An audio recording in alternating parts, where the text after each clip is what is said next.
The autumn wind is a pirate, blustering in from sea.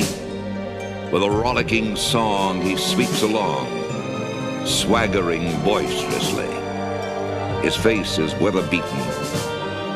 He wears a hooded sash, with a silver hat about his head, and a bristling black mustache. He growls as he storms the country, a villain big and bold. And the trees all shake and quiver and quake as he robs them of their gold.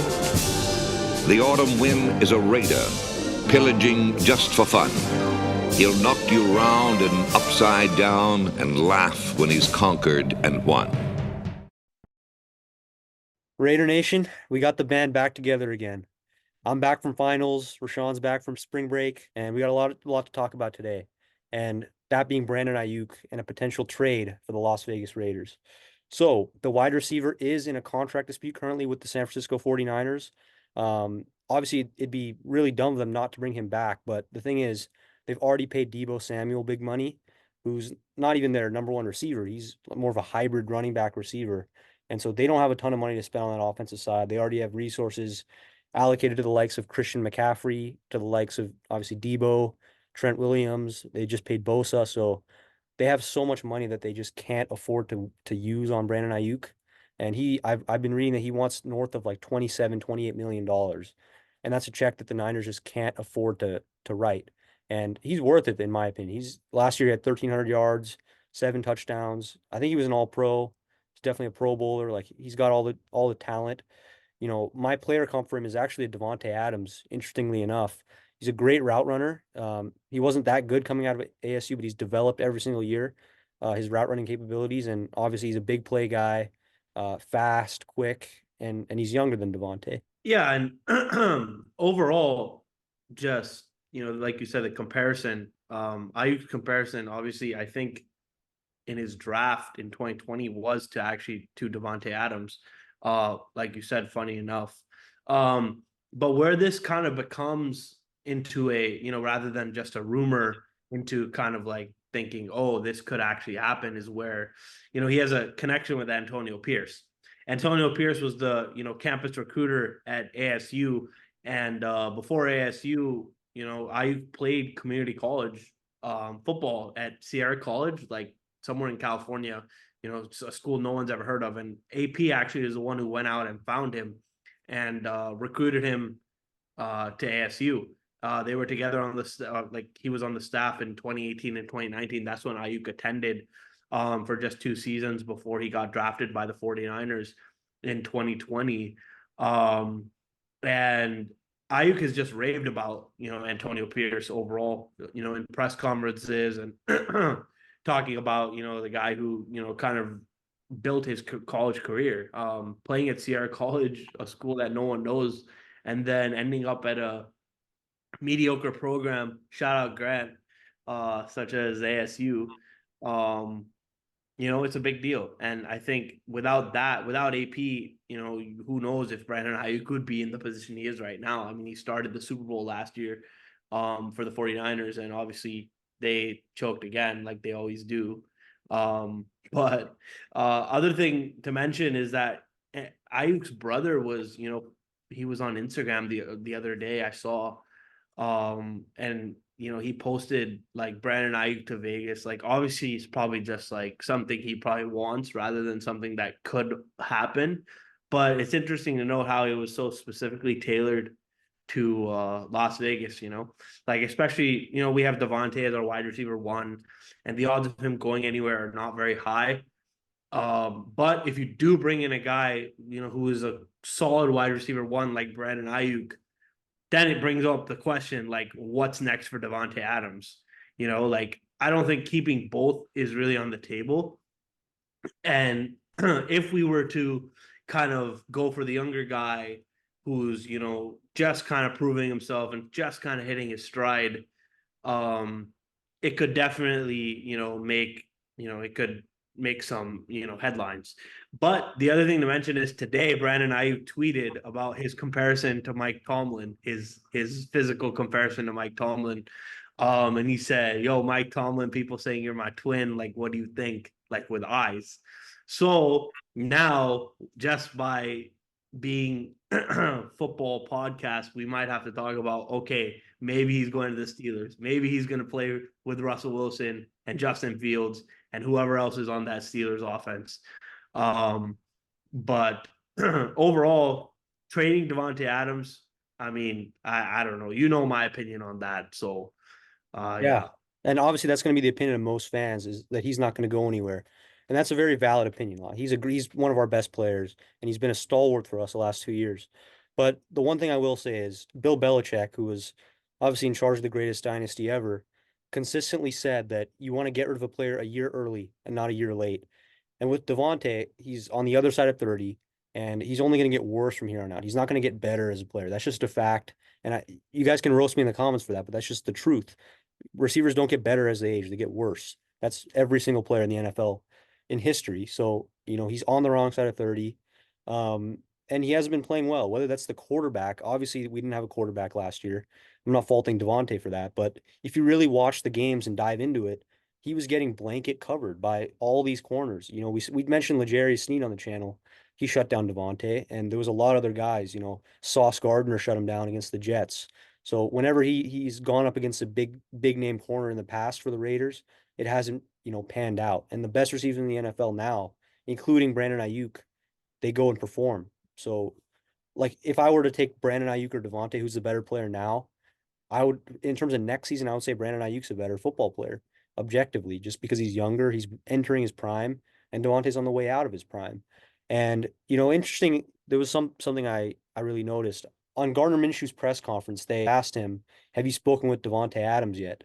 And Minshew said no, he hasn't called Davante, or Davante hasn't called him, for that matter. And it's been his press conference was like 3 or 4 days after he had signed. So I was like, that's kind of interesting that Davante wouldn't call him. It's your new starting quarterback for the beginning of the season, maybe. But even if it's a backup, you should call him, right? I think, he's our number one quarterback on the roster currently. And for Davante not to call him, he's probably going to catch passes from him at some point this season. So that was pretty interesting to me that why is Davante not calling him? And also another thing that we saw is that Mike Williams, who just signed with the Jets a few hours before we recorded this pod, there was some rumors that we were going to visit with him. Obviously, that's not going to happen now. Or maybe we did visit with him and it didn't go well, or I don't know. These guys don't report the full news, but we just saw that on Twitter that just flown around out there that he was going to visit with us. So if we're going and lurking around for these receivers, that makes me wonder that is Davante Adams safe for next year? I hope he is because I love him on the Raiders, but that's not how these GMs think. Unfortunately, Telesco hasn't brought him in. He hasn't drafted Davante. He has no ties to him. So it's tough. These new GMs come in, they want to overhaul the roster.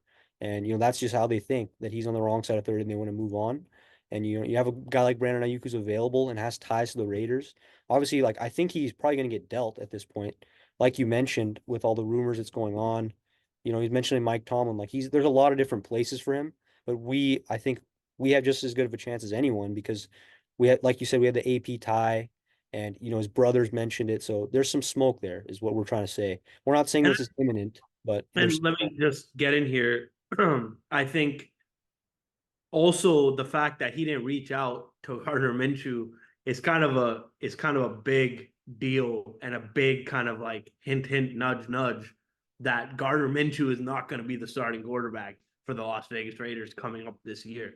If they brought in Gardner Minshew with the intention that he's going to be the starter, like they're paying him however much, like 20 million or something to be the starter, don't you think the wide receiver one would be the first guy, to welcome him in the building and like dap him up and be like, hey, let's get to work? That hasn't happened yet. So that just, adds fuel to the fire of our last few videos, right? Like one, okay, Raiders are probably going to target someone in the draft, a quarterback. But that can also add to the fire that, maybe Davante Adams is now on his way out and someone else is on his way in. Right here, Brandon Aiyuk could be that guy on his way in.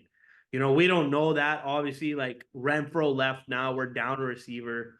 I seriously think we're going to draft someone. I don't think Trey Tucker is there yet. Like, no matter how much we love number 11 on the Raiders, any number 11 on the Raiders for that matter.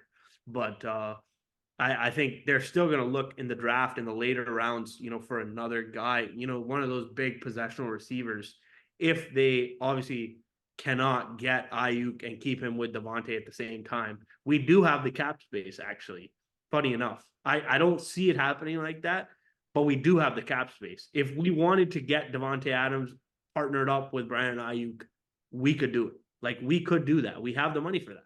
But that being said, the odds of that happening are low. And like you mentioned with Davante, him being, the great receiver he once was, and he's not that guy anymore. He's kind of, dropped off now a little bit over the last couple of years. We got to take into consideration that who he's had throwing in the ball. I mean, we had Jimmy G and Aiden O'Connell throwing in the ball this past year. And then Carr was washed the year before throwing in the ball. Like, those two, or three quarterbacks throwing in the ball, there's been no like stability, and Carr and Davante can talk about all they want, oh, they're best friends and whatever. Like, it doesn't matter. If Carr's game wasn't there, I mean, there's no way Davante is going to perform. Yes, he looks a little slow. Like, he looks a little sluggish off the line, like he can't break like he used to. But I think when you get a rookie quarterback in and you get someone who can just hype people up, he hypes up Davante, we'll be seeing a very different product of Davante Adams this year on the field. Yeah, and I certainly hope so. I think we're gonna have either like Devontae's gonna be on the team. I think as of now, there hasn't been a ton to say he's gonna leave, but you know, this is just how the NFL works. When you have a guy who's you're paying $30 million a year and he's not performing because, like you mentioned, like he hasn't had the quarterbacks throwing him the ball, which I understand. But when you see, like, we watch the games, and I'm sure most fans actually do, but there's a big majority of fans that just adhere to this random narrative that, oh yeah, it's not Devontae's fault because we don't have a quarterback. When if you really watch the games, he does look slow, and he does look there's times where he drops balls on 3rd and 4, and it's a big third down, and it just goes through his hands. Like he's like a wide receiver 4 on your team, which is like, I don't know why that's happened. It's happened last year. Like he's just not I don't think he was a top 10 receiver last year. Prime example is the day before we fired Josh McDaniels. It was 3rd down and like 1 at our own like 9-yard line. And Jimmy Garoppolo actually put a decent ball on Davante Adams, and it just went through his hands. Like, just went Exactly. through his hands. Somebody who doesn't drop the ball, someone who's a great possessional receiver, it went through his hands. And right there was when we were like, okay, you know what? This could be a problem, for the future. Yeah, and we're gonna see Raider Nation. Obviously, we have a lot to look forward to. Drafts coming up. Hopefully, we make some free agent signings. We literally just signed like 2 guys, and that was it.